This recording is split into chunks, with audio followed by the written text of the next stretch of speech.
عطا کرتا جائے. حضرات محترم، آج ہم اور آپ بھی روزہ رکھتے ہیں. کچھ لوگ ہیں جو روزہ نہیں رکھتے، اعلانیہ روزہ نہیں رکھتے.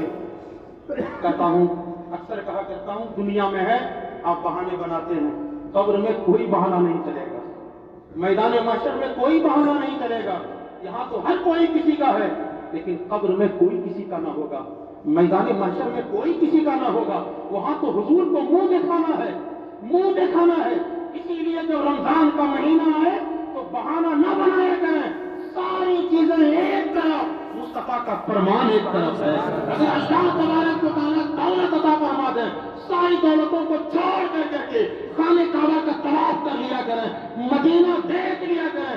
آنکھ بند ہونے کے بعد دولتیں اولادیں بانٹ لے گی، لیکن آپ نے اپنی آنکھوں سے جو مدینہ دیکھا ہے، گنبد خضرا دیکھا ہے، اس کو کوئی نہیں بانٹ سکتا ہے. اس آنکھ سے، جس آنکھ سے آپ نے گنبد خضرا دیکھا ہے، وہ قبر میں بھی کام دے گا اور حضور حشر میں بھی کام دے گا.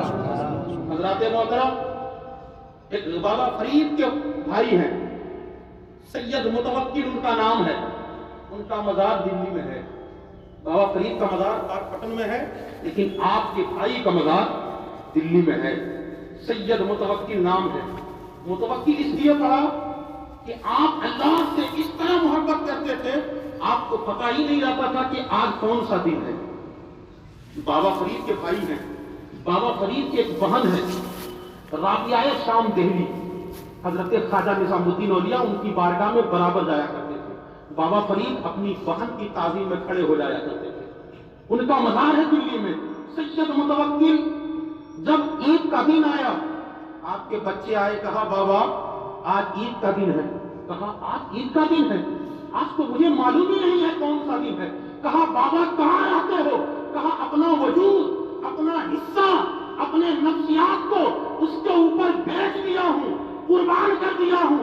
صرف اللہ کے علاوہ کچھ نظر نہیں آتا ہے، نہ کچھ دکھائی دیتا ہے. کہا حضور آپ اتنے بڑے بزرگ ہیں، آپ کے گھر میں کچھ بھی نہیں ہے. کہا کچھ بھی نہیں ہے تو ابھی اللہ عطا فرما دے گا. روایت میں آتا ہے سید متوکل ہیں، گھر میں کچھ نہیں ہے. آپ چھت پر جاتے ہیں، کہتے ہیں مولا مجھے تو معلوم ہی نہیں ہے آج عید کا دن ہے. اتنا کہنا تھا کہ ایک فقیر دروازے میں داخل ہوتا ہے، دسترخوان بھرا ہے. کہا کون ہو؟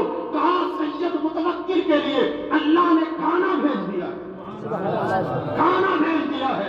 پتہ یہ چلتا ہے اللہ کی رضا کے لیے اگر کوئی صبر کرتا ہے، نفس کشی کرتا ہے، روزہ رکھتا ہے، تو بندہ کے لیے اللہ تبارک و تعالیٰ انتظام کیا کرتا ہے. کیونکہ وہ رزق کا مالک ہے، وہی خالق ہے، وہی موت و حیات کا مالک ہے. آپ اپنی زندگی کو اللہ کے نام پر قربان کر دیں، رب تبارک و تعالیٰ ہماری اولادوں کو، ہماری دولتوں کو، ہماری زندگیوں کو کبھی رائے گاہ نہیں بنائے گا. ہم اگر اللہ کی بارگاہ میں قربان کر دیں گے تو اللہ ہر جگہ ہماری حفاظت کرے. حضرت غوث پاک ہے، سرکار غوث پاک عید کی نماز کے بعد آپ رونے لگتے. لوگوں نے کہا سرکار آپ اتنے پائے کے بزرگ ہیں، آپ جب تقریر کرتے ہیں 70 ہزار کا مجمع رہتا ہے. حضور آپ کے غلام ہیں سب. سرکار آج عید کا دن ہے، آج تو خوشی کا دن ہے، روتے کیوں ہیں؟ کہا میرے لیے عید کا دن اس دن عید کا دن ہوگا جس دن میرا ایمان دنیا سے سلامت چلا جائے. اس کے پاک نے کہا لوگوں ایمان کی دولت سب سے بڑی دولت ہے. ایمان سلامت ہے تو نماز و روزہ سلامت ہے، ایمان سلامت ہے تو خاندان سلامت ہے، ایمان نہیں تو کچھ بھی نہیں. کہا اس لیے رو رہا ہوں، دنیا کہتی ہے نئے نئے لباس پہن کر کے آج عید کا دن ہے. عبد القادر غوث اعظم کہتے ہیں میرے لیے اس دن عید کا دن ہوگا جس دن میرا ایمان دنیا سے جب جائے گا تو سلامت ہو کر کے جائے گا. حضرات محترم یہی نہیں، حضرت عمر بن عبد العزیز ہیں، آپ بھی آدھی دنیا سے زیادہ پر حکومت کرنے والے ہیں. حضرت عمر بن عبد العزیز حالات ایسے ہیں، بادشاہ ہے مسلمانوں کے. 2 دن قبل آپ کی بیٹی آئی. کہا بابا ابھی تک کپڑا سلا نہیں گیا ہے، نئے کپڑے نہیں آئے. کہا بیٹی صبر کر لو. کہا آپ تو بادشاہ وقت ہیں، سہیلیاں گھر آئیں گی اور پوچھیں گی امیر المومنین کی بیٹی ہو، تمہارے پاس نئے کپڑے نہیں ہیں تو ہم کیا جواب دیں گے؟ کہا امیر المومنین نے ان سہیلیوں کو جواب نہیں دینا ہے، دنیا والے کیا کہیں اسے پرواہ چاہیے کہ تم اللہ کو راضی کرو، اللہ کو راضی کرو۔ بچیوں نے کہا تھا اگر آپ مجھ سے راضی ہو گئے تو اللہ بھی مجھ سے راضی ہو گئے۔ حضرت سیدنا عمر فاروق کا زمانہ ہے، آپ اپنی اہلیہ سے کہتے ہیں کہ جوتا دے دو، عید کی نماز پڑھانے جانا ہے، عیدگاہ جانا ہے۔ اہلیہ نے کہا حضور اب تو جوتا اس لائق ہی نہیں رہا کہ آپ اسے پہن پائیں گے۔ کہا کیا ہوا؟ کہا حضور کئی بار سلتے سلتے اس کی تلی ختم ہو چکی ہے، اب وہ سینے کے لائق نہیں رہا۔ آدھی دنیا سے زیادہ حکومت کرنے والا بادشاہ، 22 لاکھ مربع میل پر حکومت کرنے والا شہنشاہ جب گھر سے جوتا مانگ رہا ہے تو اہلیہ کہتی ہے اب جوتا پہننے کے لائق نہیں رہا، اب وہ نہیں سل پائے گا۔ امیر المومنین ہے، عیدگاہ یوں ہی پیدل چل دیے، ننگے پاؤں چل دیے۔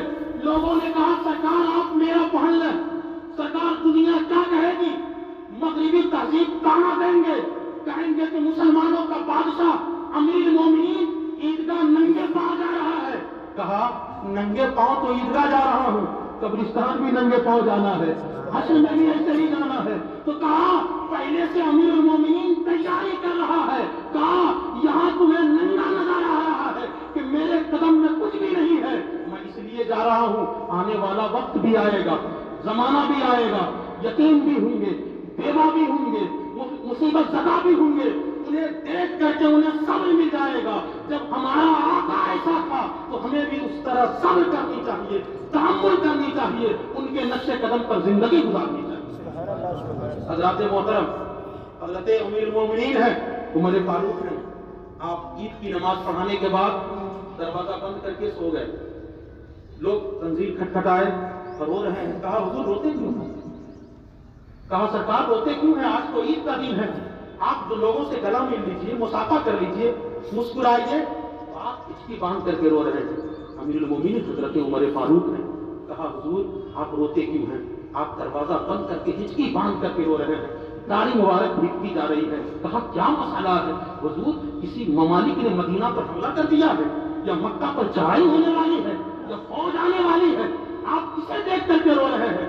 کہا آج کیوں نہ رو، آج عید کا بھی دن ہے، وہ عید کا بھی دن ہے۔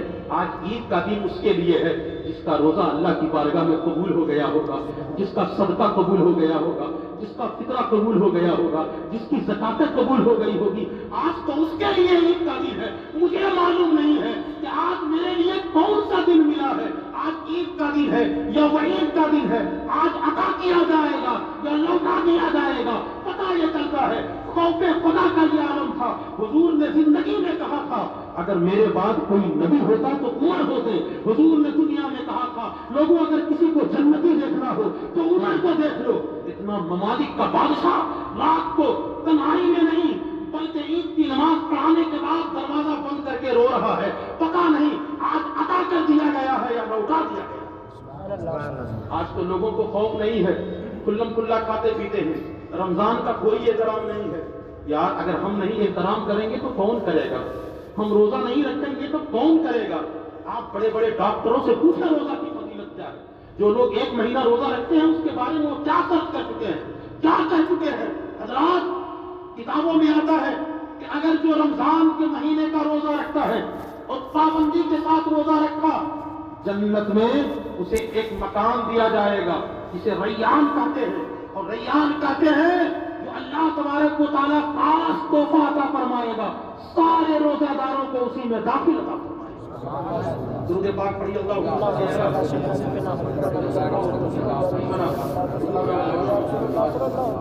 صلو علیہ الصلوۃ والسلام علیک یا رسول اللہ۔